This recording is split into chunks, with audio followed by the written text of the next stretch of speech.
¿Algún personaje histórico fue tan malo o tan bueno como crees? ¿Crees que la psicología tiene una conexión con la historia? La historia odia la paradoja.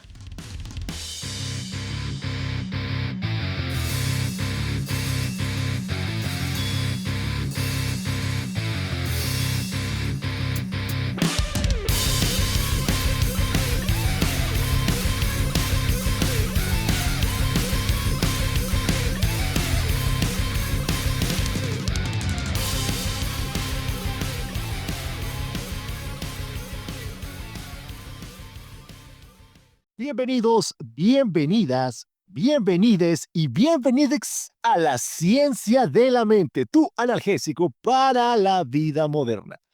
Todas las noches les saludamos con mucho gusto Ángel García, Muy buenas noches, gente linda, chiquistriquis. Patrick Mesa, Hola, ¿cómo están? Buenas noches con todos. nuestro invitado del día de hoy, Hugo Josué Suárez Horna, Hola, ¿qué tal? Muchas gracias por la invitación. historiador, dicho sea de paso, ¿eh? De una de las universidades que está dentro del ranking del top mundial, la Pontificia Universidad Católica del Perú. El tema de hoy es la psicohistoria, amigos. Así es. Ok, y más o menos, ¿qué psicohistoria? ¿Qué tenemos entendido por psicohistoria hasta el momento? Bueno, ante todo, muchas gracias por la invitación, chicos. Con mucho su programa. Estoy acá para cualquier pregunta. Sobre la aproximación entre la psicología y la historia, se va a dar una aproximación a partir de la dificultad que tenemos los historiadores para aproximarnos a las motivaciones internas o subjetivas de los individuos, de los grandes personajes, que realizaron una determinada acción u otra. Entonces el historiador ve o empieza a tener cierta cercanía, sobre todo con el psicoanálisis, para buscar entender esas motivaciones tal vez que se pueden encontrar en la infancia o en alguna etapa de la vida de este personaje, que puede ayudar a comprender sus acciones, sus anhelos, sus expectativas. Y la psicología como ciencia o como disciplina nos puede servir para comprender esa subjetividad del personaje. Claro, netamente basado, bueno, te estás basando básicamente en toda la parte de lo que es el psicoanálisis, ¿verdad? Con esto de que, bueno, comenzó con el tema que hasta ahora se utiliza, ¿no? La anamnesis, que es parte de la historia de la persona, paciente, cliente, como se le quiera llamar. Claro, ese es en el plano individual, pues, ¿no? La historia propia del paciente o de la persona o del cliente. Eh, y si nos vamos hacia un poco más allá, tal vez no en el plano individual, sino social, cultural, tal vez. Ok, wow, ahí se habría mucho que decir. La historia va a estar relacionada sobre todo, o bueno, va a encontrar una fuente de inspiración en la psicología social norteamericana. Por eso acá tal vez yo conozco mucho más sobre historia que sobre psicología. Pero va a haber una preocupación central sobre entender a las colectividades, a los miedos colectivos, a los anhelos colectivos, a las motivaciones colectivas, sobre todo desde la escuela de los anales francesa. En historiografía va a haber un gran hito, un gran momento bisagra entre la historia, que es la que normalmente conocemos en escuela, que es la historia sobre los hechos, ¿no? Eh, yo siempre cuando he estado, ahora estoy dictando en colegio, los chicos me comentan, dice, profesor, la historia es solamente los hechos, ¿para qué estudiar la historia si es que son solo hechos, no tiene sentido, qué nuevo hay? La historiografía nació como tal, nació como una historia sobre grandes acontecimientos y que hay que entender los acontecimientos a partir de los personajes importantes que son. Esto va a cambiar con un giro cultural que va a buscar ampliar la gama de fuentes históricas, fuentes de información de manera general, eh, con la cual podemos entender las sociedades en el pasado y tratar de dar explicaciones de por qué de determinadas permanencias o por qué determinados quiebres. En este sentido, surge la historia de las mentalidades. Un autor importante es George Duby. Esta historia de las mentalidades va a estar enfocada más a entender la colectividad, el pensamiento colectivo, em, a partir del miedo, sobre todo. Se me vienen a la mente el texto sobre la Edad Media, por ejemplo. Si sales, por ejemplo, puede caer una maceta sobre ti y terminar muerto. Entonces, eso acaba a generar una serie de expresiones sobre todo de carácter cultural, que van a ser utilizadas como fuentes para los historiadores. En una conversación previa que tuvimos te puse el caso de las lápidas funerarias, ¿no? Las lápidas funerarias, por ejemplo, nos pueden dar información sobre iconografía. A través de esta iconografía entender qué podrían haber estado pensando las personas en ese momento. Ahora, em, tal vez esta visión mucho más macro termina invisibilizando al individuo. Y esa es una de las críticas, por ejemplo, que se hacen. ¿Dónde queda el individuo? Que se tiene que analizar también la historia, porque la historia podemos hablar de grupos sociales, sí, pero siempre hay que hallar este punto medio entre una colectividad y un individuo. Y también el otro tema es qué tan lento se cambian las mentalidades. Te pongo este caso. Supongamos lo siguiente. Supongamos que entramos en una pandemia y esta pandemia nos lleva a generar ciertas representaciones. Supongamos que Pues, entramos en una pandemia. Supongamos. No es algo que haya sucedido nunca, pero supongamos. casi hipotético, pero supongámoslo. Porque ese es el asunto, ¿no? A veces en historia se suele un poco rechazar la idea de la historia de lo que hubiera pasado, sí, pero a veces es bueno también hacer este ejercicio mental de, bueno, trabajemos sobre lo que podría pasar o lo que ha pasado y podría volver a pasar también.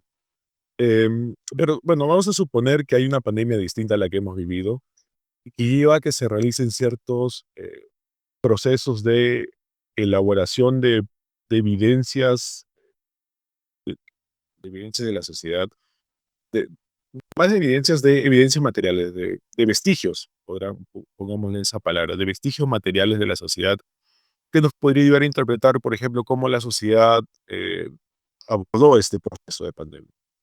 Yo creo que em, surgen imágenes sobre una molécula llamada virus, o surgen imágenes sobre, em, siempre se me viene a la mente, no sé si ustedes se acordarán, el caso de Venecia, que empezaron a llegar delfines, y se hablaba sobre la humanidad, ese gran daño a la naturaleza, y que ahora que la humanidad está retrotraída o comprimida en sus casas, la naturaleza vuelve a su estado natural, valga la redundancia.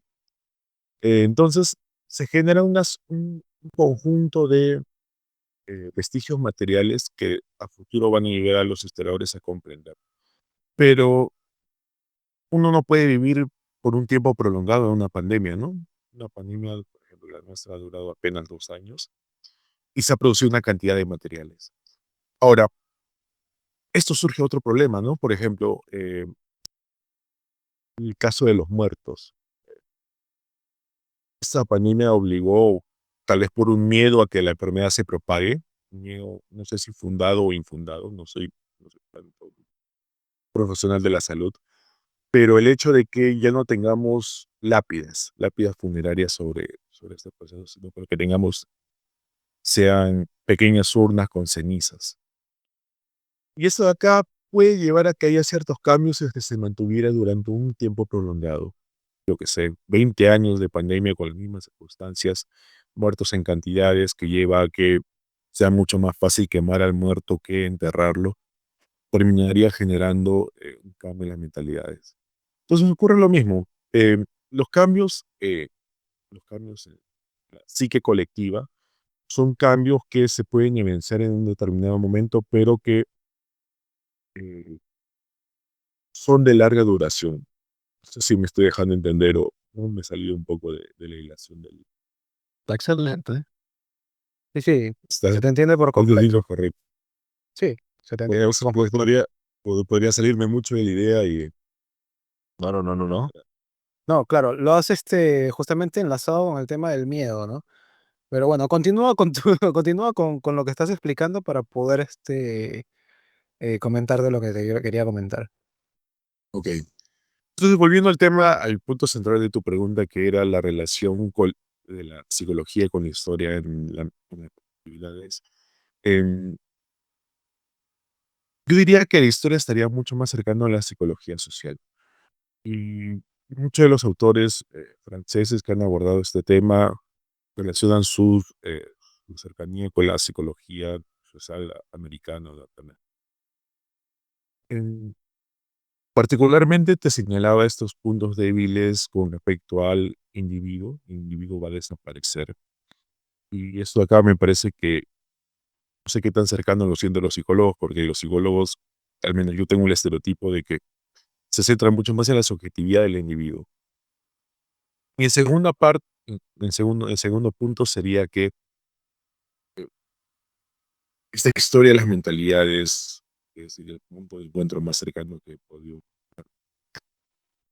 requiere un proceso de análisis de larga duración que puede tomar 200, 300 años para que estas mentalidades colectivas tiendan a cambiar o a variar o a mostrar sus variantes en un determinado proceso. Esto acá se puede acelerar con, con periodos del, llamémoslos, de revolución de las mentalidades, tanto que son periodos muy cortos donde se va a cambiar la manera de pensar. Casos o causas que podrían generar estos periodos podría ser una pandemia, eh, una crisis económica drástica, o otras soluciones políticas también. Son periodos cortos donde se va a acelerar el tiempo. Mm, claro. Quiero centrarme en un par de cosas que mencionaste. Primero preguntarle a Patrick, ¿no? Directamente, Patrick, ¿la psicología se centra, dímelo, en la subjetividad del individuo? Ah, esa es una pregunta trampa, al menos para mí. Y no lo voy a negar. Sí, sí lo hacemos. Pero creo que eso está más orientado a la psicología clínica, ¿no? Al menos la clínica tradicional, la de que estás asistencial, atendiendo un consultante, de consulta privada. Pero también hay la psicología social, la psicología comunitaria, que tiene también un enfoque mucho más, como por su nombre lo dice, social, ¿no? Integra los grupos, ve lo que es el inconsciente colectivo y muchos otros aspectos. Diría eso. Eso diría alguien que es psicólogo clínico, pero Ángel tiene más panorama sobre eso que yo respecto a la psicología. Claro, y es que sucede que si vemos a la psicología como su concepción base, ¿no? O primigenio, más famosa en la época en que comenzó a surgir, ¿no? Que es todo el psicoanálisis. Sí, claro, se centra totalmente en la subjetividad del individuo. Pero si vamos hacia la parte que es un poco más observable, conductual, cognitiva, incluso también subjetiva, pero hacia lo conductual, el tema de las conductas simplemente como mecanismos de respuesta un poco más automáticos que premeditados, salimos de la subjetividad, ¿no? Sin embargo, ya yendo hacia lo que estamos en la actualidad, ¿no? ¿No? Psicología positiva, centrada en la ciencia, centrada en todo lo que es la parte alejándonos un poco de la parte conductual estricta, porque, bueno, no somos máquinas ni robots que solamente funcionan en base a conductas sin premeditar y sin procesos internos. Sí, efectivamente, la psicología estudia mucho de los procesos internos que son muchas veces subjetivos, ¿ah?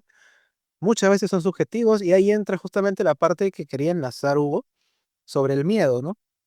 Tenemos una variable que fue creada justamente el mismo año que comenzó el COVID, que se llama miedo hacia el COVID-19. Fear to COVID-19, básicamente, que justamente mide esto, ¿no?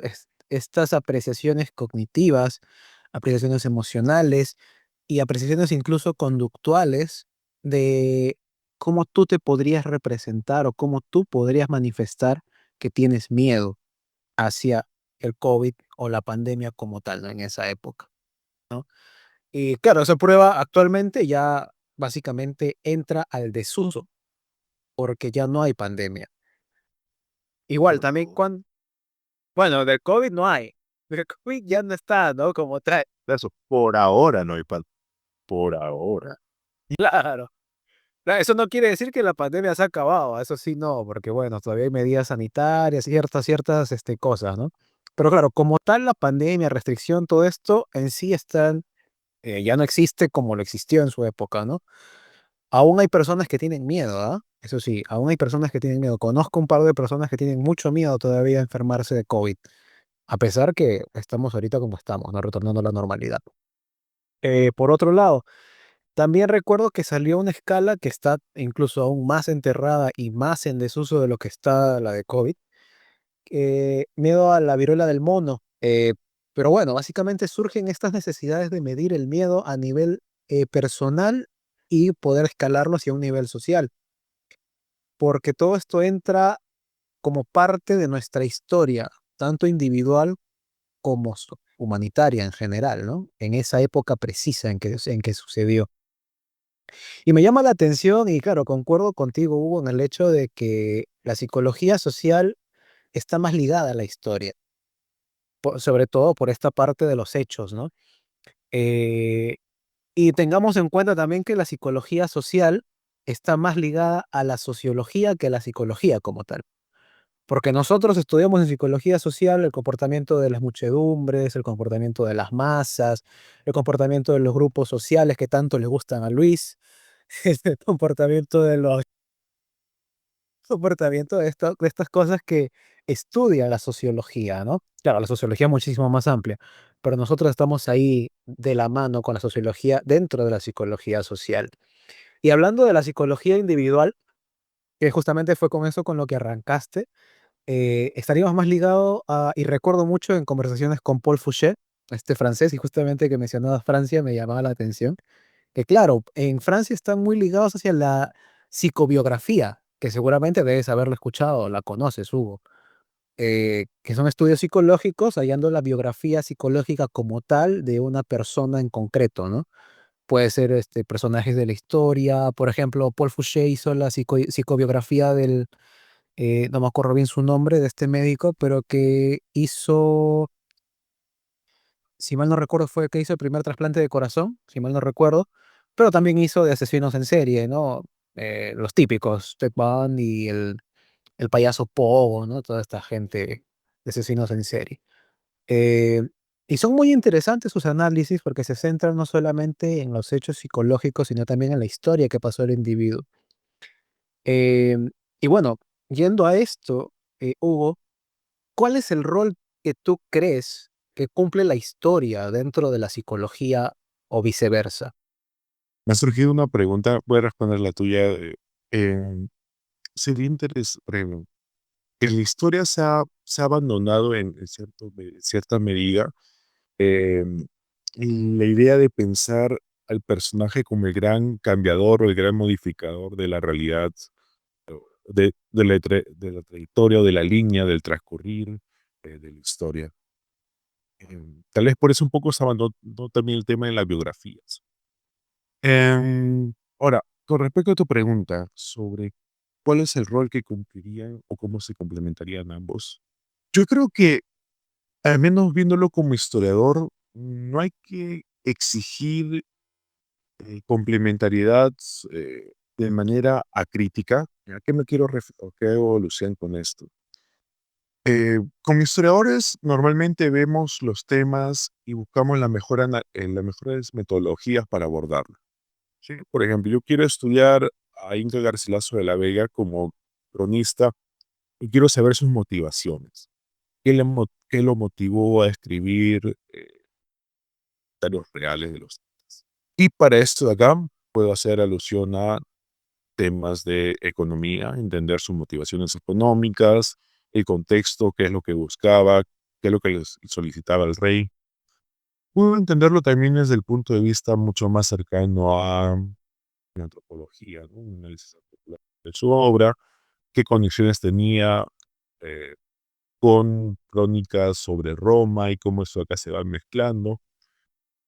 O también abordarlos de la parte psicológica, ¿no? Ver sus motivaciones, puedo usar distintas ramas de la psicología eh, para ver qué elementos los motivó, cuál era las carencias que parecía que tenía en ese momento. Y en ese sentido, creo yo, tal vez viéndolo como historiador, probablemente un psicólogo me podrá contradecir, pero esto ocurre sobre todo en muchas de las ramas de las ciencias humanas. Em, Creemos que nuestra ciencia usa a otras ciencias para solucionar sus propios problemas. Y un poco yo me desarrollé en mi etapa universitaria con ese pensamiento. el ser humano.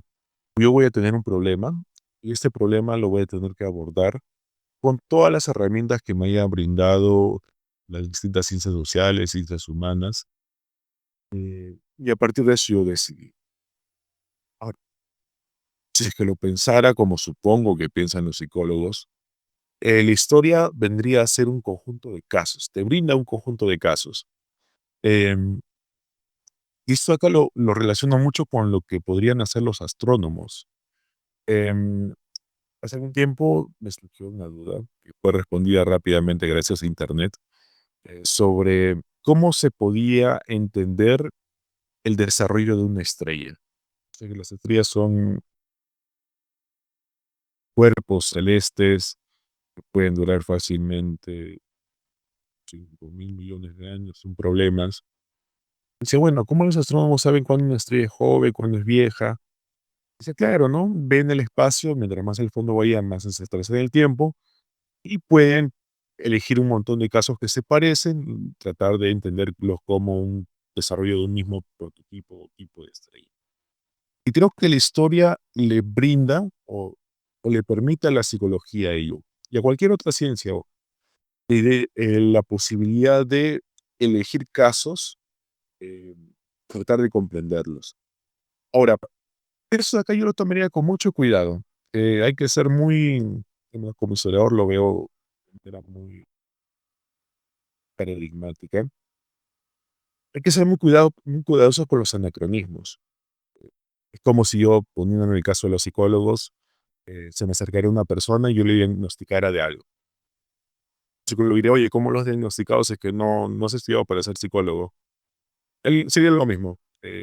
Si un psicólogo se acerca a la historia, tiene que tener cuidado, mucho cuidado con los anacronismos, con la idea de emitir juicios sobre personajes y sin saber identificar cuál es el contexto en el que está viviendo.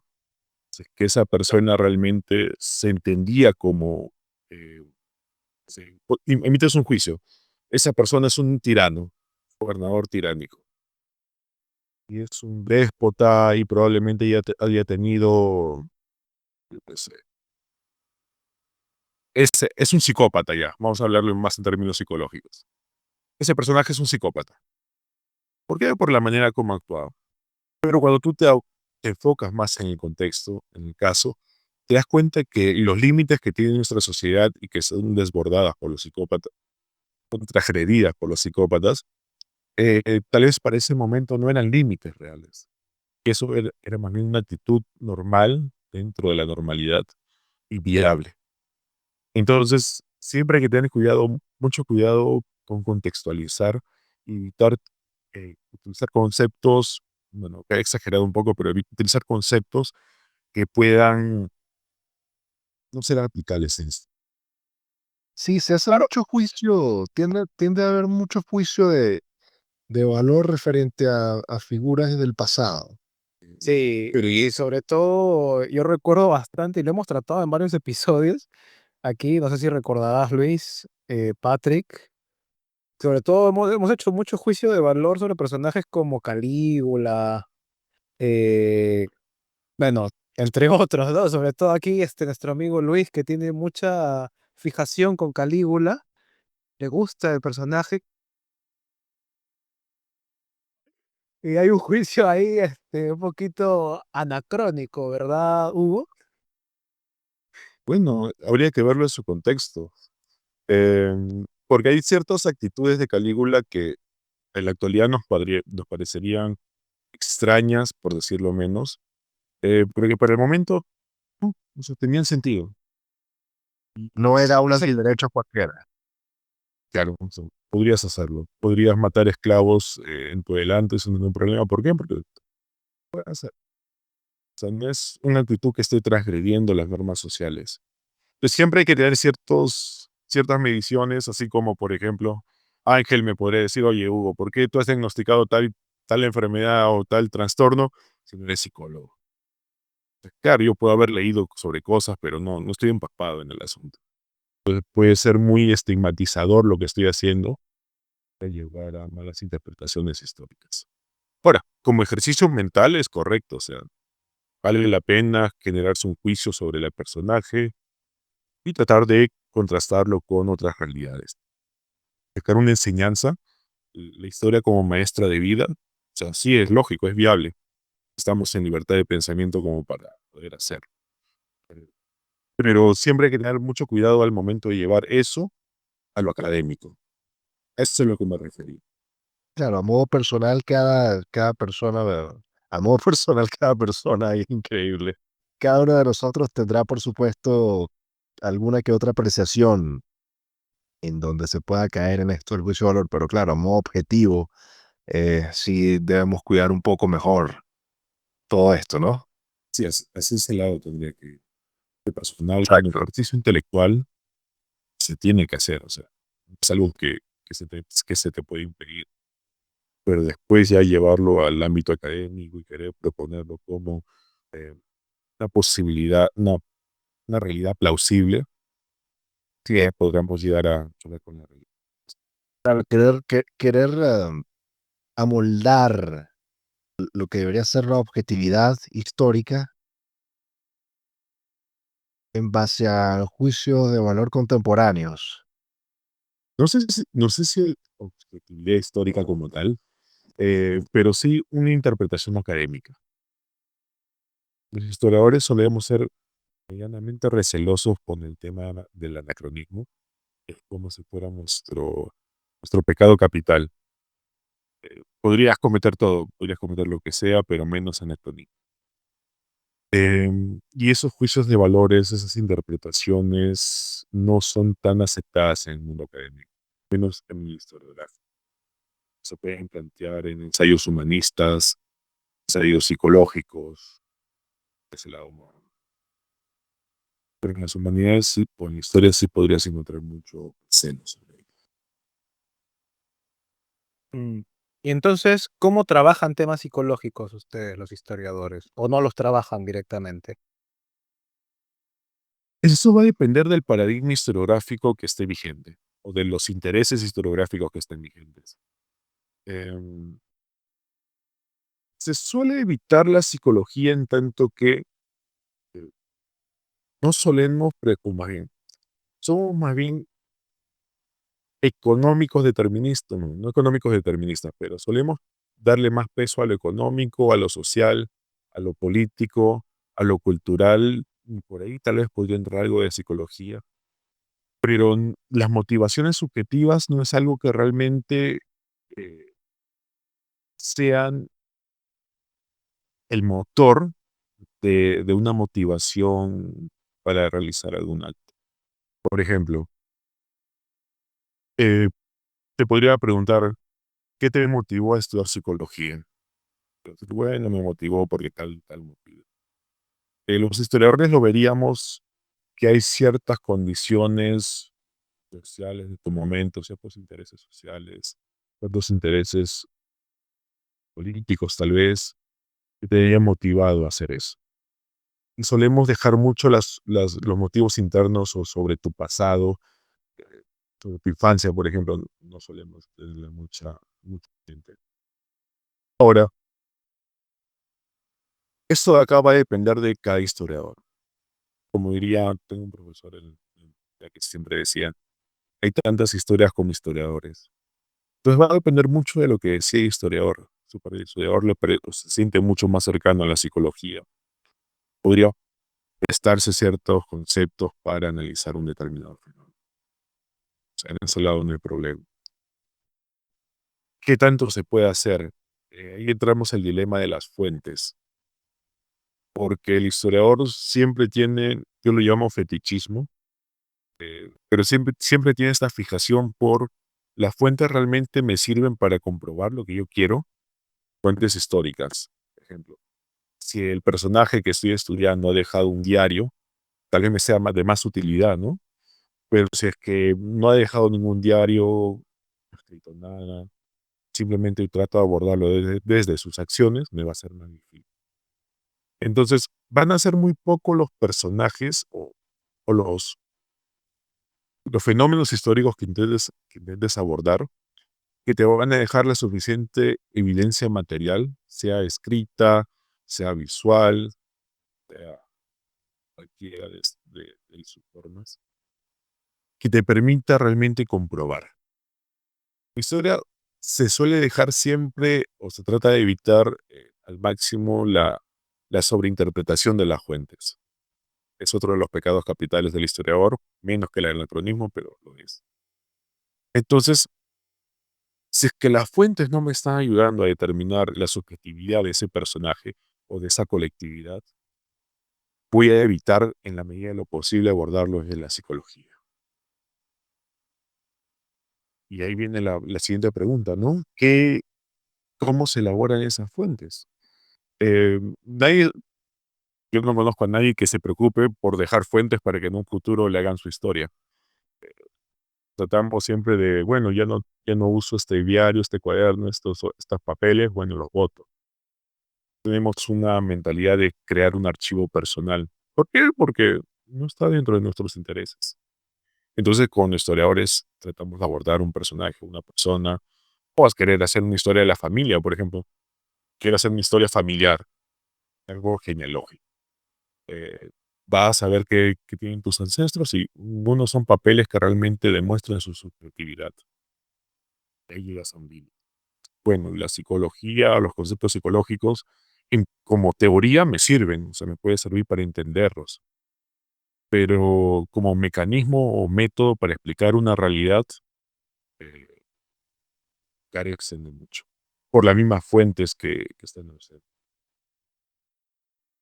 Yo lo llevaría un poco por ahí. Mm, interesante. Entonces, esta característica de la psicología propia, ¿no? Informes psicológicos, todo esto, para ustedes vendrían a ser demasiado subjetivos, entonces, para poder explicar la historia de una persona.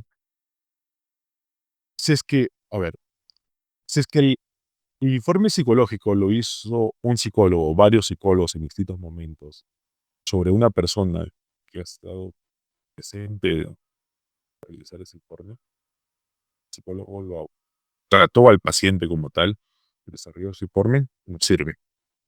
Sirve para hacer una historia, una psicohistoria, por así decirlo. Quitando el concepto de psicohistoria, pensando en el psicoanálisis. Pero sí serviría.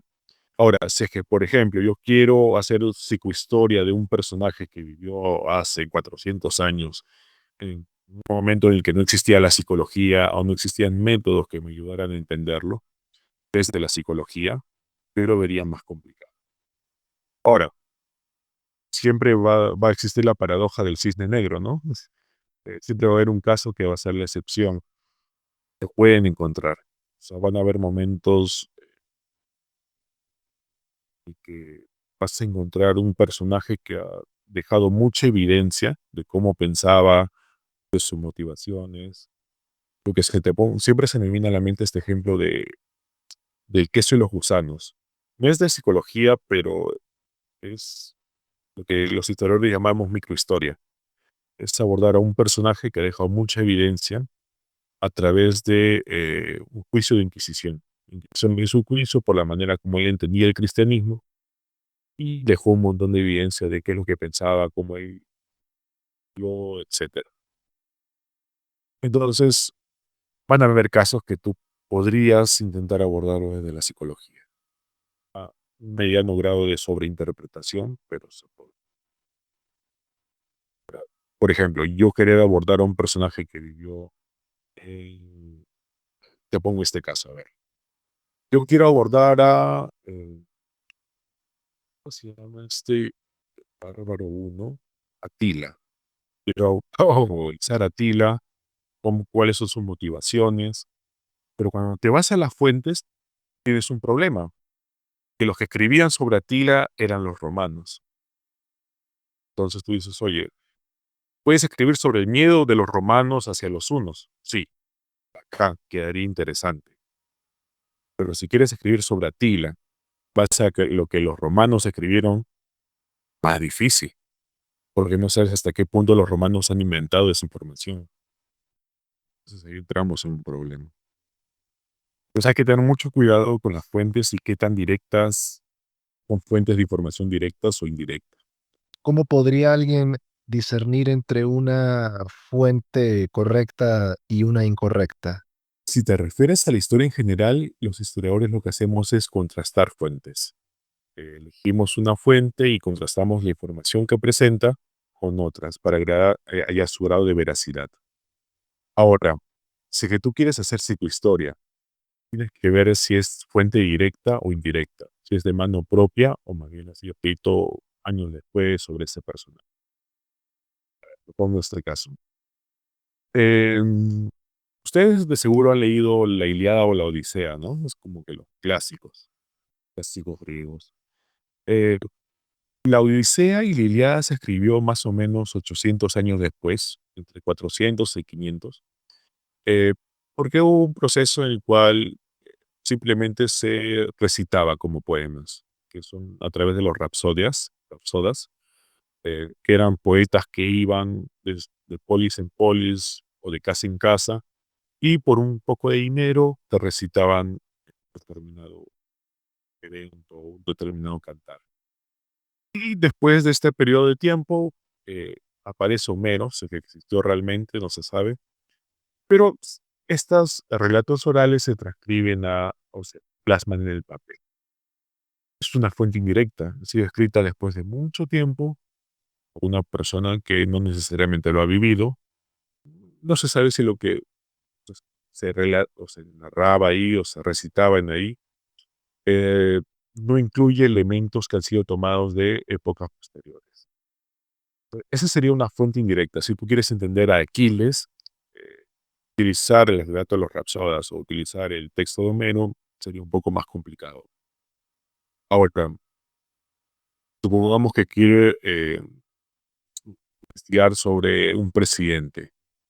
Yo qué sé, quiere investigar sobre presidente X que ha sufrido X razones en su gobierno, por X razones en su gobierno, pero ese presidente dejaba un diario, se escribía y gustaba escribir su diario.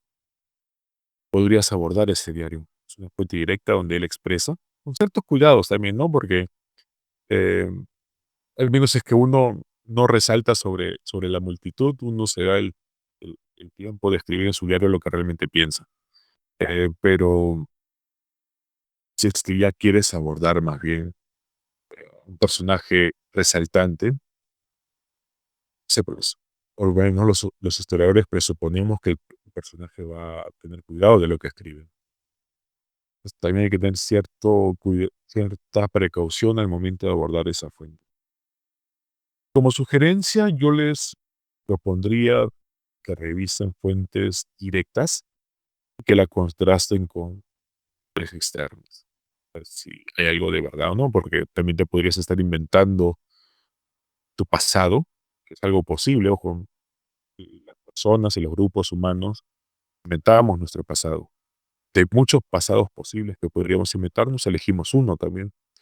Le pongo el caso de el sueño de San Martín, que genera la bandera del Perú, de que hoy día estamos en el Día de la Bandera. Sueño de San Martín, un relato escrito a posteriori, que se plasmó como parte de la identidad peruana. Ahora, si tú vas a cualquier colegio, te van a decir, nuestra bandera surge porque San Martín durmió en Paracas y cuando despertó vio flamencos volando y tenían las alas rojas y el cuerpo blanco. Y ese es el color del Perú. En realidad quedó como parte de nuestro pasado, ¿no? Pese a que no ocurrió, lo más probable es que no haya ocurrido, eh, ya lo creemos como verdad. Entonces, el pasado se inventa. No se inventa de que surge de la nada, sino que se selecciona de múltiples posibles relatos, ¿no? Relatos sobre el pasado. Entonces, también hay que tener cierto cuidado cuando los personajes narran su propio pasado, porque pueden estar escribiendo cosas, exagerando algunas cosas, o simplemente inventándose. ¿Por qué alguien Eh, haría eso? ¿Por qué alguien haría eso? Para eso acá, tal vez voy a contar un relato muy personal, eh, pero podría servir para... Em, a mí solo me han asaltado una vez. Perdón, cuando yo estaba en cuarto o quinto de secundaria. Y yo me estaba dirigiendo a mi colegio y me asaltaron. Quien me asaltó fue un muchacho, era mayor que yo, pero era más bajo que yo. Delgado, me mostró una lata de los tarros de leche que había dado. Y con eso me logró robar mis 5 soles que llevaba como propina. Ahora, cuando llegué al colegio, llegué todo preocupado. Y mi compañero me preguntaba, oye, ¿qué pasó? Yo, no, me han robado. Me dijo, ¿cómo te han robado? ¿Quién te robó? Decía, no, fue un tipo de 1,80 m, bien agarrado, bien fuerte. Y me mostró un arma. Y yo, no, claro, son todos robados. O sea, ya no podías hacer nada. No, no era verdad. Era simplemente un chico de 1,60 m, 70 m, que me generó un cierto temor y tuve que dar mis 5 soles. Entonces, a veces uno miente o reinventa su pasado para modificar ciertas percepciones que pueden tener los otros sobre ti. Esto probablemente aquel que es psicólogo me podrá confirmar. Eh, de las razones por las que los pueblos mienten es para hacer eso. Te pongo este caso. Em, Vamos a poner otro caso antes de poner el que estaba pensando. Hace poco en el Perú se cometieron ciertos actos de violencia por parte de la población y por parte de la policía. Y desde la policía se le enviaba al gobierno informes sobre que los grupos sublevados eran grupos terroristas, o que habían terroristas infiltrados dentro de los grupos sublevados. Em, ¿Qué obtienes con este proceso de tal vez un error en la identificación de los elementos, o tal vez un error en la manera como los interpretas? Obtienes la posibilidad de decir, bueno, el Estado todavía me necesita. Hay un enemigo allá afuera y necesita a la policía para defenderse, o al ejército para defenderse. Ahí generas una necesidad, ¿no? Una necesidad inventada. Te pongo otro caso. Em, Cuando los españoles entraron en su proceso de conquista, primero a la zona de Nueva España, luego ya México, pues a la zona del Perú, Nueva Castilla. em, los primeros relatos, los relatos de los españoles, los cronistas españoles, los guerreros, que vinieron en la primera oleada de cronistas, te van a plantear que estos imperios eran imperios gigantes. Mucha gente, todo ordenado, que eran los imperios más perfectos y más bravos también, más terribles, que no eran civilizados, que podían hacer la guerra, etcétera. Y de ahí ellos se ponían en el lugar de somos 200 españoles que hemos llegado a la zona del Perú. Y estos 200 españoles hemos podido derrotar a un imperio de casi, dependiendo, 3 millones hasta 9 millones de personas. ¿Qué te genera a ti si tú fueras el rey? Fueras el rey de España y escucharas este relato. 200 valerosos españoles guiados por eh, el apóstol Santiago, que es el apóstol. Ya, el España. Claro, propaganda. No solo propaganda, sino que merecen un reconocimiento. Como si yo te dijera, mira, yo he salido a la calle, habían 30 rateros y los he derrotado a todos. Sí, con reconocimiento. Entonces también generas eso. Eh, y esto de acá podría pasar en cualquier caso. La idea de vamos a reinventar nuestro pasado con la finalidad de estar mejor parados, en el sentido de que mostrarte de una manera mucho más favorecible, por así decirlo. O también Favorable. favorable, esa es la palabra. O también mostrarte como el bueno de la historia. Yo he derrotado al malo.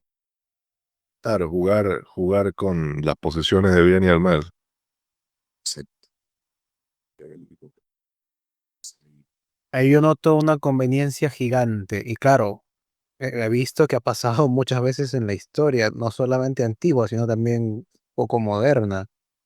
Eh, bueno, resulta muy interesante ese punto, ese tema de modificar la historia al gusto, ¿no? Y tiene que ver, ¿no? Justamente con la pregunta que yo planteé en el prólogo del episodio, ¿no? Si la historia odia la paradoja. ¿Tú qué crees, Hugo? Las paradojas, tanto haya varias versiones. ¿Mm? Claro, una paradoja histórica, ¿no? Una paradoja temporal también. No sé si llamarlo paradoja. La historia depende, y vuelvo a repetir la frase de mi profesor, hay tantas historias como historiadores. La historia va a depender del historiador que la realice. El historiador va a tener motivaciones, y esas motivaciones sí las puedes abordar desde la psicología. El historiador no va a escribir por escribir, no va a investigar por investigar. Una historia puede tomarte desde 1 año hasta 5 años, y no va a utilizar su tiempo en un tema sobre el cual no tenga un interés, sea un interés político, un interés ideológico, un interés material, un interés mucho más cercano a él, ¿no? Motivaciones familiares, por ejemplo. Eh, una- Cualquier persona creo que no invertiría su tiempo en algo que no le llegara a satisfacer, sobre todo si es una actividad intelectual. Entonces, eh, pensando en esto, de hecho diría que las múltiples versiones, múltiples maneras de interpretar la historia son enriquecedoras para la historiografía, para los historiadores, en tanto que nos permite averiguar muchos elementos sobre un mismo tema. Eh, Cuando estaba en auge siglo XIX, mediados del XIX sobre todo, en la historiografía positivista, los historiadores eran en ese tiempo todavía no había historiadores como profesión, pero los historiadores, los que ejercían historia, lo que hacían historia, eran mucho más cercanos a pensar que la historia que ya estaba escrita no había necesidad de por qué de interpretarla o revisarla, mejor dicho. Y se solía cometer ciertos crímenes que yo diría que el tercer pecado capital del historiador, que es secuestrar fuentes o desaparecer fuentes. Por ejemplo, yo escribo ya la historia de Inca Garcilaso de la Vega. Yo lo escribí, como ya no hay nada más que escribir, esa fuente desaparece. De esta manera yo me vuelvo en el personaje más importante, el cual todos los demás tienen que recurrir para entender a Garcilaso. Eh, Ahora, esto va a cambiar y más bien se va a empezar a interpretar que la historia va a tener que ser variada. Cada historiador va a plantear su pregunta sobre el fenómeno y esta pregunta tiene que ser respondida en la medida de lo posible, pero que eso de ahí no va a inhabilitar que surjan otras preguntas sobre el mismo fenómeno. Por ejemplo, yo me interesa mucho el tema de la década de los 70 en el Perú, tanto el de Velasco como el de Morales Bermúdez. Y sobre eso se ha escrito un montón, sobre todo ahora que se han cumplido los 50 años de su gobierno. Se seguirá escribiendo probablemente hasta el 24.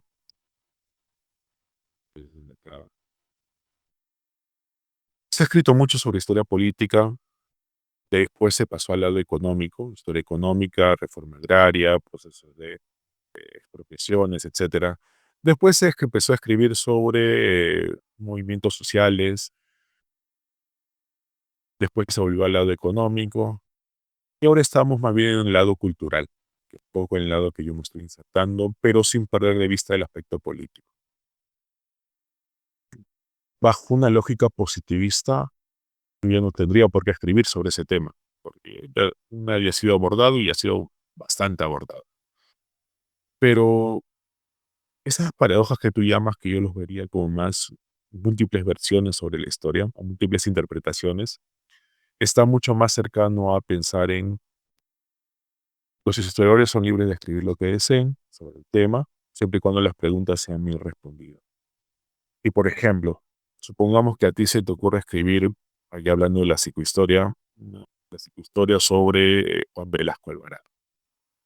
Hay información, hay entrevistas, etcétera, y por ahí puedes construir un perfil. ¿Ya? Como aproximación psicológica es correcta, me puede servir para entender otros elementos de su gobierno, sí, pero no es suficiente para entender todo. Entonces, yo me voy a preguntar sobre eh, sus estudios en el CAEN, cómo influyeron en la apreciación. Bueno, Velasco no estuvo en el CAEN, pero cómo la fundación del CAEM influyó en la alta comandancia militar para desarrollar sus políticas en pro de las reformas sociales, en pro de reformas sociales económicas. Ahora, otro historiador puede venir que está mucho más enfocado en el aspecto social y decir, bueno, abordar cómo las guerrillas de la década del 60 formaron o generaron una preocupación en los militares por problemas sociales. Y que esto generó que toda la generación o las altas comandancias de ese momento vean las reformas sociales una posible vía de solución para la realidad peruana. Se puede abordar, ahora también podremos entrar al ámbito ideológico, ¿no? Eh, Estamos hablando de un mundo bipolar, entre comillas, guerra fría, etcétera. Esto va a afectar ciertas condiciones en el Perú que va a hacer que haya propuestas autoritarias medianamente de derecha que pese a ser dictaduras van a buscar ciertas reformas sociales. También se puede abordar. Entonces van a haber muchas interpretaciones y pueden llegar a ser hasta contradictorias. Todo va a depender de las fuentes que utilices. Em, Se puede hablar de múltiples casos, por ejemplo. Eh, yo recuerdo uno de mis primeros intentos de hacer un ensayo histórico sobre historia del Perú, sobre el estudio sobre los incas. Em, el profesor nos pidió que eligiéramos a un cronista y con este cronista intentáramos entender algún aspecto del imperio, que podríamos llamar imperio porque también hay dudas sobre. Bueno, más que dudas hay discusiones, hay debates sobre eso. Y bueno, yo elegí a de las Casas, que pese a no haber estado en el Perú, recibía informes y de acuerdo a eso escribía su crónica.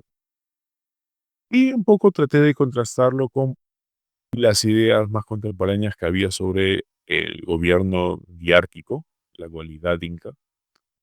Yo más bien veía algo muy extraño que era una suerte de dualidad en cómo se heredaba, pero después de heredar, o bueno, después de muerto el Inca, solo existía un Zapa Inca. Planteaba algo medio extraño por ahí. Y basándome en de las casas, funcionaba mi esquema, funcionaba lo que estaba planteando. Cuando lo intenté contrastar con otras posturas, todo se cayó. Cuando hice la crítica sobre la fuente, dije, bueno, de las casas no llegó al Perú, de las casas solo recibía noticias, o recibía a los viajeros y ellos le hablaban sobre el Perú. Entonces, como es una fuente tan indirecta, ¿qué relevancia va a tener mi postura? Ahora, si eso lo comparamos ya no solo con crónicas, sino también con eh, visitas coloniales, visitas son algo muy parecido al censo. em, Me voy a dar cuenta que simplemente pasa nada, ¿no? Entonces todo va a depender de qué fuentes utilices. Si las fuentes logran sostener lo que tú propones, te permite al menos interpretar y a partir de eso sostenerlo, parece correcto. Ahora, ¿qué es lo que va a ser más verídico, entre comillas, o que sea más sustentable? Mientras más fuentes tú utilices, más variedad de fuentes utilices, que apoyen tu idea, tu hipótesis, va a ser más sustentable lo que plantees. Porque, por ejemplo, tú para hacer psicohistoria, tú lo estás basado en los diarios del personaje, una interpretación viable, válida, verosímil. Pero si viene otro historiador y aparte de los diarios, te analiza los actos que cometió, las actitudes que tiene, el cuerpo legal que desarrolló, y entre otros elementos que puedan desvirtuar tu postura, tesis, simplemente se cae lo tuyo. Un poco va por ahí la historia. Y Hugo, justo a lo que mencionas sobre el uso de fuentes, la gran cantidad de información que puedan recopilar justamente para sustentar una postura o la perspectiva que van formándose. Quisiera plantear el tema de la identidad argentina. Y ahorita cuando digo argentinos siempre me recuerdo mucho al tema de fútbol, al tema de la superioridad a veces que se pueda presentar o referir sobre ellos. También me aplicaría en esos en ellos, en su situación, utilizando justamente toda la información que nos comentas, de las fuentes que ellos utilizan, de la distorsión o no distorsión, pero sí el dar forma a historias para justamente ellos sentirse mucho más orgullosos de su nación. Todos damos formas a la historia. Es una suerte de característica de los grupos humanos, diría yo. ¿Qué grupo humano no ha inventado o reinventado su historia? Olvidando ciertas cosas, recordando algunas cosas, inventándose otras cosas que no necesariamente han ocurrido, pero están. Y esto no los trata o no los convierte en mentirosos, per se, sino más bien sociedades que intentan tener un proyecto futuro y para ese proyecto futuro es más viable caracterizar su pasado de cierta manera. Ahora, el caso argentino, yo siempre que pienso Argentina pienso en el mate, en el fútbol y en el psicoanálisis. Eh, yo personalmente sí una suerte de invención en su identidad. Eh, desde la historiografía, por ejemplo, se ha abordado el tema de la invisibilización de lo no blanco. Eh, Cuando pensamos en argentino, siempre pensamos en apellidos italianos o apellidos alemanes. Y siempre se viene a la mente la idea de piel blanca o un argentino que casi parece europeo. Y al menos la historiografía más reciente, no solo la reciente, desde la década de los 80, diría yo, se plantea o no establecido una crítica sobre esta invisibilización, que es una construcción que se realiza más bien posterior a su república, posterior a su independencia, que va a buscar analizar el proyecto de migración. Así como en el Perú se intentó traer alemanes para colonizar la selva, austriacos más que alemanes. Argentina va a tener mucho más cerca y va a tener proyectos políticos para europeos. Parte de traer europeos significaba, primero, demostrar que los argentinos no eran una raza inferior, que para ese tiempo sí se pensaba en razas. En- Perú tuvo por su parte momentos más fallidos en el caso de traer europeos, porque el Perú estaba más cerca a Asia y acá ha venido población china en cantidad y la que mejor se ha insertado a la sociedad peruana, diría. Tenemos el caso de los chifas, ¿no? Comida variada. Ahora, eh, algo adicional que siempre se me viene, que tiene que ver un poco con la psicología, tal vez el psicoanálisis, es el tema del propio psicoanálisis. Cuando yo era pequeño gustaba ver ciertas novelas, para que no disfrutaba. En mi tiempo estaba de moda una novela que hace poco se puso, entre comillas, de moda nuevamente, que era Floricienta. En Floricienta algo que me llamó particularmente la atención era que la presencia de los psicoanalistas. Tú pareces mucho mayor que la época de Floricienta. No, tengo 25 años todavía. Sí, o sea, no es tanto de mi época, creo que Floricienta sería más para los de 22, 21. Porque yo me acuerdo que tenía una prima que tenía sus canciones y a partir de escuchar sus canciones yo me animé a ver la novela. Pero bueno, algo que me llamó la atención era que en esa novela estaba muy presente el tema de los psicoanalistas.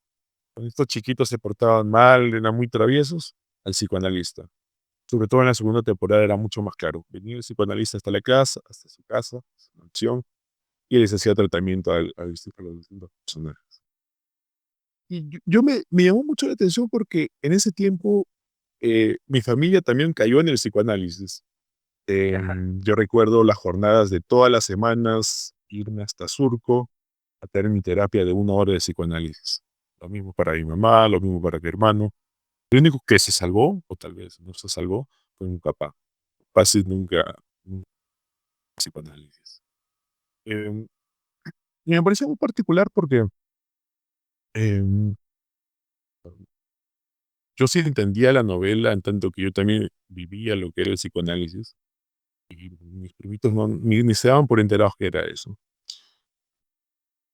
Y pensando un poco y relacionándolo, hay un libro que está escrito en inglés, no sé si habrá sido traducido, que es Freud en las Pampas, o Freud en las Pampas, que habla sobre cómo entidad argentina se va a relacionar con el psicoanálisis a tal punto de que la mayor parte de la clase media, sobre todo, va a estar ligada a ello. Movimientos de izquierda van a estar ligados al psicoanálisis. No al psicoanálisis netamente freudiano, porque sino más bien al psicoanálisis de Lacan. Interesante. Y es muy interesante el proceso que realiza porque eh, relaciona a Argentina con movimientos intelectuales a nivel mundial. Cuando Lacan se separa de los psicoanalistas nacional, plantea su propia manera. Yo lo entendí un poco, lo relacionaba con Martín Lutero. Es decir, que verdaderamente entiende el mensaje de Dios y yo voy a formar mi propia iglesia para...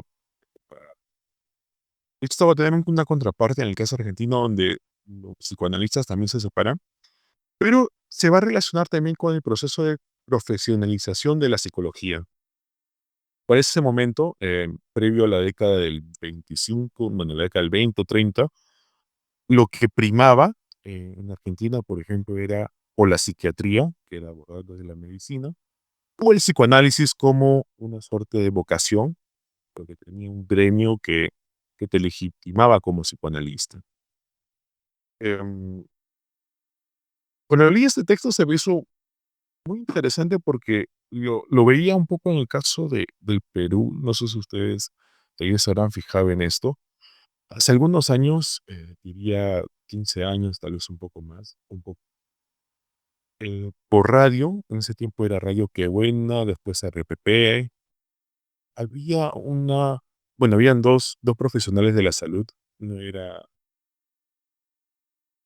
este psiquiatra, que daban en las tablas, ¿Mm? Psiquiatra. tiene un apellido medio raro, pero bueno, tratando de él, la que me interesa más es el caso de la noche. En la noche había una psicoanalista, que no sé si estudió psicología, pero sé que es abogada. Tenía su programa de radio, su programa radial en la noche, Carmen González. Y tuvo un gran impacto en la población, no menos en la población que escuchaba radio. ¿Sí? Y de esa manera como mi familia también empezó a simpatizar con el psicoanálisis, tener cierta cercanía, de buscar soluciones a sus propios problemas a partir de terapia psicomédica. Y algo muy parecido, bueno, no tan parecido, pero el mismo sistema lógico va a ocurrir en Argentina. El psicoanálisis se empieza a apropiar de ciertas vías a través de los medios masivos de comunicación, periódicos, etcétera. Y, por ejemplo, así como acá en el Perú tenemos a la autora Carmen del diario El Trome, donde la gente envía sus cartas, donde sufren de amor o sufren de lo que sea, y te da consejos. No, ya también se va a plantear o va a haber algo muy parecido el siglo pasado. Donde las personas van a enviar sus problemas, tanto familiares, personales, pero quien le va a responder va a ser un psicoanalista. Entonces se empieza a relacionar muy claramente con amplios, amplios grupos sociales que se iban formando, eh, que va a permitir esta simbiosis entre ambas identidades, psicoanálisis, y eso va a conllevar, por ejemplo, a lo que existe hoy, ¿no? Donde Argentina se vuelve la cuna del psicoanálisis, no solo latinoamericano, diría yo, sino también mundial. Me corregirán ustedes, los psicólogos. Pero bueno, volviendo a esta jerarquía, primero como la parte de la cúspide van a estar los psicoanalistas, después los psiquiatras que intentan aproximarse al psicoanálisis y después, por último, en la última instancia, los psicólogos, ¿no? Que recién se van a profesionalizar más o menos en la década del 50 y que también van a buscar ser psicoanalistas, pero van a ser rechazados por la APA, la Asociación de Psicoanálisis Argentina. Y esto va a llevar, bueno, estos psicólogos van a encontrar una vía posible, porque les interesaba el psicoanálisis como es parte de su desarrollo. Tenían profesores psicoanalistas en la universidad, en la UBA, tanto psiquiatras como psicoanalistas dictaban clases de psicoanálisis, pero no le permitían ejercer. Esto va a llevar a que a futuro salían con una rama de la APA que se había separado y que estaba más cercana a la CAN. Y es ahí donde ya surge la sinergia entre estos grupos. Por esto acá tiene procesos posteriores que tienen que ver con la dictadura argentina también, que tal vez salga un poco del tema, porque ya se acerca más hacia lo político. Em, entonces, por ejemplo, este texto, si bien es un texto que aborda sobre psicología, psicoanálisis, diría yo que la historia también puede tener como objeto de estudio a la psicología, ciencia como disciplina, tenerlo como objeto de estudio. Eh, no sé si estoy expresando de manera clara la idea, pero la historia tiene la facilidad de, de convertir a casi todo elemento, toda expresión, todo fenómeno, en un objeto de estudio para la historia. Siempre y cuando pueda ser abordado de manera diacrónica, a través del tiempo. Puede ser un tiempo corto, un tiempo piano. En ese sentido, me parece que la historia se convierte Claro, en algo que puede interesante. abarcar muchas cosas. Interesante justo lo que mencionas, Hugo, porque hace no muchos años se está viendo bastante crítica al psicoanálisis por el lado argentino. Entonces, hay una pregunta que siempre rondaba por mi cabeza y era, ¿a qué se debía, no tanto el tema del interés o las adherencias que había en el psicoanálisis y por qué no tanto en Perú? O al menos eso fue lo que en su momento me planteaba. Y me das más luces justamente y también a nuestros oyentes, a que puedan animarse, ¿no? Conocer la historia de lo que va sucediendo a nivel también de las corrientes, que hay en psicología, ¿no? En Latinoamérica. Una de ellas es Argentina. Sí, la historia te va a permitir entender la evolución como tal. Y eso lo hace sumamente interesante.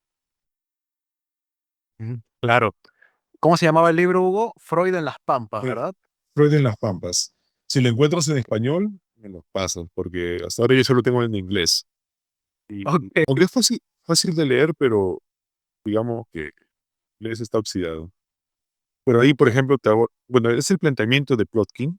Te plantea que para entender el psicoanálisis como expresión cultural, eh, cómo se convirtió en una expresión cultural argentina, hay que entender cómo inició. Y va a plantear que la iniciación tiene mucho que ver con las migraciones europeas a Argentina.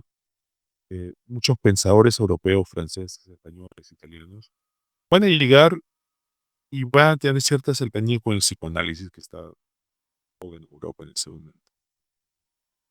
Van a generar traducciones de Freud, lo cual va a permitir masificar. Y a través de estas vías de comunicación masivas, la población también se logra enterar quién es Freud. Em, y bueno, el psicoanálisis te permite un montón de cosas, ¿no? Se puede adaptar a muchas cosas. Eh, Netamente interpretativo. Ahora, cuando yo leí este texto, me puse a pensar en algo que tal vez tenga que ver más con caso universidad.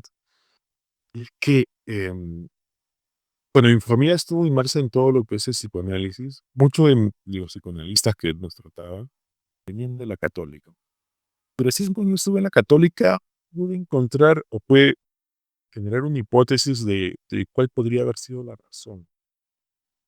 Que hasta el 2017, me parece, o XVI, lo que ahora es la Facultad de Psicología, en la Universidad de Humanidades.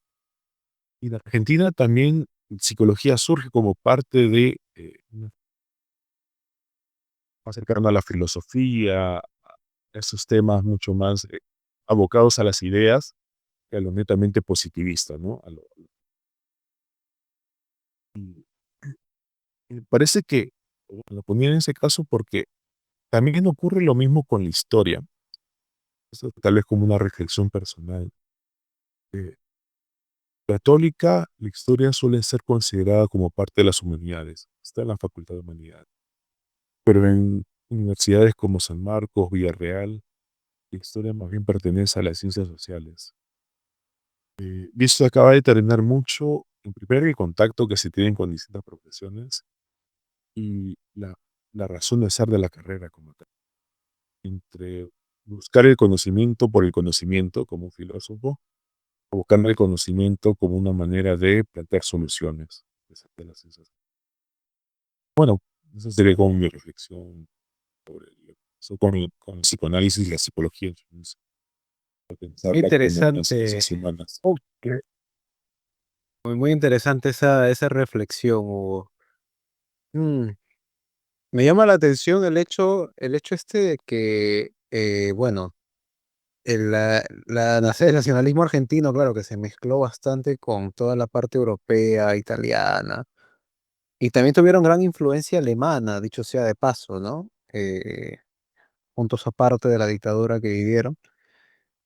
Me resulta interesante cómo es que todo esto pudo tal vez haber influido, ¿no? En su identidad como tal y el apego al psicoanálisis, ¿no? Y me llama más la atención el tema de que sea el psicoanálisis lacaniano. Una tarea ahí para leer Freud en las Pampas, tanto para nosotros como para nuestros oyentes. Y Luis, creo que ibas a decir algo, me parece. Sí, una pequeña consulta o pregunta acá para nuestro invitado Hugo. Em, y desde una perspectiva histórica, ¿se puede construir una estructura de miedo? ¿Y cómo lo aplicarían ustedes, por ejemplo, en el caso de Perú? El miedo desde la historia. Se puede analizar el miedo.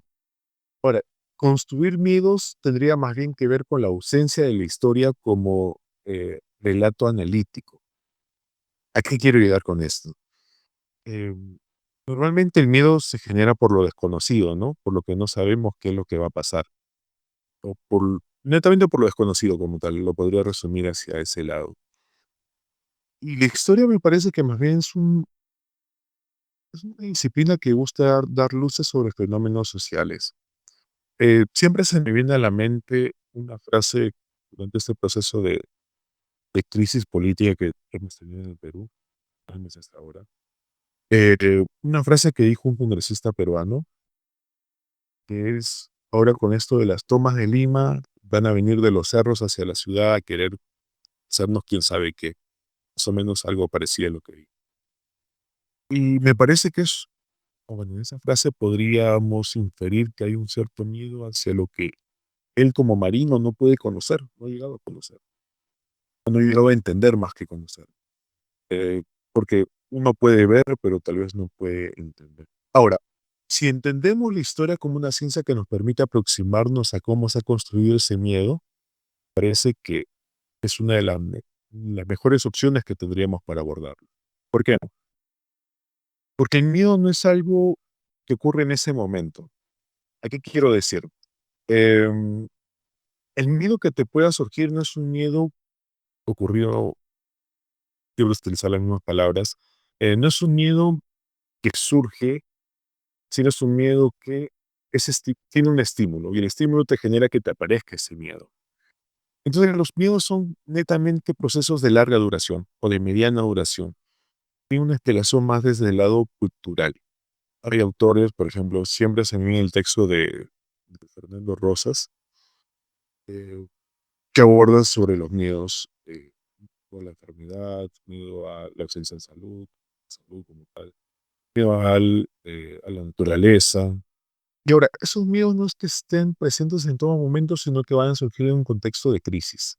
un momento de quiebre, un momento de cambio, donde no sabemos qué es lo que va a pasar. Por ejemplo, estábamos en pandemia, y ahora sí lo pongo como un facto, como posibilidad de ser un facto, y la gente empezó a ir por papel higiénico. De manera incontrolable, los papeles higiénicos desaparecieron en los supermercados. ¿Cuál es la razón detrás de eso? No solo ocurrió en Latinoamérica, ocurrió en Europa. ¿Cuál es la razón? Sí, habían videos en todas partes, las personas arrebatando de los anaqueles el papel higiénico que no había ya al final. O ahora, ¿es un miedo, una actitud razonable, una manifestación razonable de ese miedo? ¿Cuál es la razón detrás? ¿Qué es lo que creemos que nos va a faltar durante una crisis de salud? Se cree interesante tratar, ¿no? Eh, ahora, hay otro texto que lo escribió un compañero de promociones superiores a mí, que tiene que ver con el miedo al gay relacionado con el miedo al SIDA.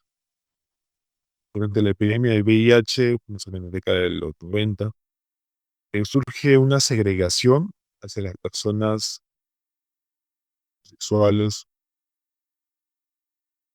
que tal vez no tienen ninguna explicación, tal vez sí, tal vez son estigmas, y lo aborda desde la parte de las fuentes periodísticas, cómo se construye un discurso sobre el SIDA en homosexuales, relacionándolo con homosexuales, cuando no es una enfermedad exclusiva de ellos.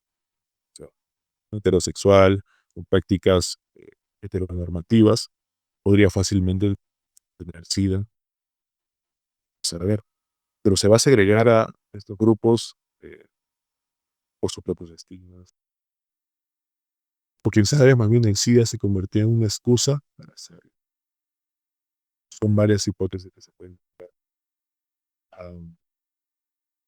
Entonces, el historiador va a terminar abordando el miedo en tanto que te permita explicar ciertas actitudes que realizan las sociedades, actitudes sobre todo de segregación o de estigmatización, que solamente se pueden explicar desde ahí. Pues no hay ninguna razón económica que te permita explicar eso. Política, a veces pueden convivir, pueden coexistir, pero no principal. Talmente se tiene que recurrir a lo psicológico, a la psicología colectiva. Y por ahí podríamos verlo. ¿Cómo podríamos combatir eso entonces? Digamos, esa especie de, no sé, en algunos casos, por lo menos hay quienes pretenden manipular la historia para así tal vez generar algún tipo de miedo. ¿Cómo se podría combatir una situación como esa? Es una buena pregunta. Me parece que como desde la historia, me parece que desde la historia se puede abordar eh, una perspectiva de ilustrar, de ilustración, de iluminar, dar luz sobre lo verídico, tratar de explicar que ese temor no es un temor, no sé si llamarlo real, porque no, esa no es la intención que tengo, pero es un temor construido. Ahora, no sé si la historia tenga mayores herramientas para solucionar el problema más allá de dar a luz, o sea, de dar luz, de dar ideas sobre ello. Me parece que eso estaría más cercano hacia tal vez, la psicología y más que la ideología, la actividad política. Si hay una ausencia de líderes que puedan manifestar discursos que no sean de odio, es cierto, les sirve para mantener cierta fidelidad en sus seguidores, sus, en los sectores que le apoyan. Pero no existe un liderazgo que permita poner por encima de todo el bien común solo el bien partidario. Yo iría por esos lados. Siento que tengo más herramientas para darle una solución al. Mm. Me llama la atención el hecho de el miedo como constructo ficticio. Que claro, justamente, no sé si recordarás, Luis, que hablábamos en el episodio, justamente el programa que mencionábamos este tema de el trauma. Claro, el trauma es una manifestación muchísimo más grande de un temor, de un miedo, pero justamente es una construcción artificial, ¿no? Es un artificio de nuestra propia mente. Claro, a raíz de que se construye, o que se genera una disonancia cognitiva lo suficientemente fuerte como para provocar un shock interno, ¿no? Lo que tú esperas contra lo que sucede, ¿no? El temor funciona un poco así, es una construcción también ciertamente artificial. ¿M? Entonces, desde ese punto me resulta bastante interesante lo que mencionas sobre la construcción del miedo como un artificio, ¿no? Como mecanismo de artificio. Y sí, ciertamente es bastante estudiado por nosotros, ¿no? Justamente lo que mencionaba ahora al inicio, el miedo al COVID-19, ¿no? Es algo estudiado por nosotros, que surge como parte de otros constructos, dicho sea de paso, nosotros le llamamos constructos, ¿no? Que tienen que ver con el miedo y con el miedo fundamental, ¿no? O las fobias también. Bueno, hay muchas manifestaciones del miedo en sí, pero bueno, Hugo, para ir cerrando un poco todo este punto, me gustaría centrarme un poquito en el tema de los pecados capitales, ¿no? Mencionaste tres pecados capitales. Eran, a ver si recuerdo, el anacronismo, la sobreinterpretación y no me acuerdo el tercero. ¿Cuál era el tercero? Sobreinterpretación. Bueno, estoy diciendo sobre la marcha porque no es un concepto que lo haya tomado a otro lado, sino es mi propio decálogo claro, de lo que estaba planteando como errores que podría cometer el historiador que no debería de cometer. Tenía algo que ver con las fuentes, recuerdo. Am, no me acuerdo bien, creo que era basarse en pocas fuentes, algo así, no me acuerdo bien. También evitar contrastar las fuentes, diría yo. Mm, ya, ok. Entonces, ahí tú estás escribiendo tu propia historia, de acuerdo a lo que he entendido. Bueno, estoy clasificando mis propios pecados que creo que no se debería cometer como historiador, no debería yo cometerlos como historiador. Mm. Y eso forma parte de tu historia. Claro, estoy construyendo yo como persona, Ok, mi bueno. historia como historiador. Tal cual. Este episodio va a quedar como una crónica, ¿no? Una bitácora de tus pensamientos. Bueno, además de lo que escribas, ¿no? Bien, bien, Hugo. Entonces, bueno, bueno, estamos con una hora y media de conversación. Probablemente este episodio salga en dos partes, igual que como sucedió con el doctor José Francisco Vallejos. Bueno, ¿hay algo que quieras decirle a nuestros oyentes, Hugo, para que se queden así con este ápice, este tufillo, este juguillo de la historia y que puedan también buscar más o interesarse un poco más por la historia y tal vez, quién sabe, la psicohistoria, ¿no? ¿Qué les podrías decir? Bueno, había pensado en una idea, pero durante la conversación surgió otra, así que me voy a animar más con la otra. Eh, Mi consejo sería que siempre dejen fuentes sobre su propia vida, sobre sus propias motivaciones, que permitan a futuro, tanto a un historiador como a un psicólogo, construir historias, una psicohistoria sobre ustedes. Sería un consejo hasta un poner. La otra idea que tenía, que es la que lo había meditado un poco, pensando en los temas que se van a tratar, era sobre resaltar la conexión complementaria, es decir, simbiótica, pero voy a decirla, que existe dentro de la historia y la psicología. Eh, la historia le puede brindar una serie de herramientas a los psicólogos para contrastar sus propias teorías, así como la psicología le puede brindar una serie de herramientas conceptuales a la historia para contrastar sus propias interpretaciones. Y esta relación, en cierto sentido, permite que ambas ciencias se nutran de las distintas perspectivas que le propone la otra. El consejo sería: busquen información, no dejen de hacer ningún ejercicio intelectual. Si desean hacer alguna psicobiografía sobre un personaje, háganlo. Tal vez tengan cierto recelo al momento de publicarlo, pero háganlo. Este ejercicio intelectual les puede permitir a ustedes comprender un poco más a la otra persona, ponerse en los zapatos del otro tal vez, y sobre todo estarían dando una perspectiva novedosa, ¿no?, a la discusión histórica sobre el tema.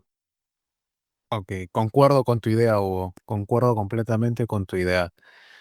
Muchas veces en sesión, ¿no? Ya en temas de psicología como tal, las personas llegan sin conocer su propia historia o ignorando su propia historia, ¿no?